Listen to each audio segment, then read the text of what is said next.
ఒక ఊళ్ళో యజ్ఞం జరుగుతోంది. యజమానికి యజ్ఞగుండంలో బంగారం ముద్ద దొరికింది.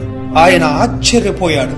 అప్పుడు భార్య చెప్పింది, నిన్న పొరపాటున యజ్ఞగుండంలో తాంబూలాన్ని ఉమ్మేశానండి, అదే ఈ రోజు బంగారం ముద్ద అయింది. ఆశ్చర్యంతో ఇంటి యజమాని పరీక్షించేందుకు తాను యజ్ఞగుండంలో తాంబూలాన్ని ఉమ్మేశాడు. మరుసటి రోజు మరో బంగారం ముద్ద దొరికింది.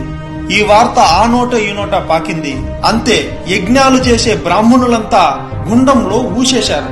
బంగారం ముద్దులు పొందారు, ఒక్క అర్కస్వామియాజి తప్ప. యజ్ఞం పవిత్రమైనది, యజ్ఞగుండం పవిత్రమైనది. యజ్ఞం చేయడమే నా ధర్మం, నా కర్తవ్యం. బంగారం ముద్దులు వచ్చినా బ్రహ్మాండమే బద్దలైనా నేను అందులో ఉమ్మేసే ప్రసక్తే లేదన్నాడు ఆయన. ఊరంతా ధనవంతులయ్యారు, ఒక్క అర్కస్వామియాజి తప్ప. ఆయన భార్యకి ఇది నచ్చలేదు.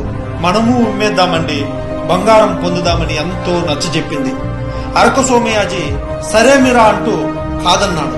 చివరికి ఆమె కోపంతో పుట్టినింటికి పయనమైంది. ఆమెకు నచ్చజెప్పుతూ అర్కస్వామియాజి కూడా తన వెనకే వెళ్లాడు. ఊరు పెలిమేర దాటాడో లేదో ఊళ్ళో పెద్ద గొడవలు మొదలయ్యాయి.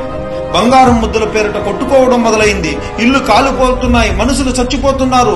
మొత్తం ఊరంతా బూడిదైపోయింది. ఒక్కరూ మిగల్లేదు, అర్కస్వామియాజి, ఆయన భార్య తప్ప. అప్పుడే కలిపురుషుడు వారికి ఎదురు వచ్చాడు. ఇన్నాళ్ళు నువ్వున్నావనే ఊరిని వదిలేశా. ఊరంతా బంగారం ముద్దుల కోసం ధర్మం తప్పినా నువ్వు నీ కుటుంబం ధర్మం పాటించింది. అందుకే నువ్వు ఊళ్ళో ఉన్నంతసేపు ఊరిని ముట్టుకోలేదు. నువ్వు ఊరు వదిలేయగానే నా పనిని నేను చేసి ధర్మహీనులను ధ్వంసం చేశాను అన్నాడు కలిపురుషుడు. ధర్మం తప్పని వాడు ఎప్పుడూ విజేతే. ధర్మం ఆచరించే వారికి చిన్న ఇబ్బందులు ఎదురైనప్పుడు అది చూసి కొందరు మూర్ఖులు నవ్వుతూ హేళన చేస్తూ రాక్షసానందం పొందుతారు గాని చివరకు ధర్మమే గెలుస్తుంది. ధర్మో రక్షితః. ధర్మాన్ని నువ్వు రక్షిస్తే ఆ ధర్మమే నిన్ను రక్షిస్తుంది. జై హింద్.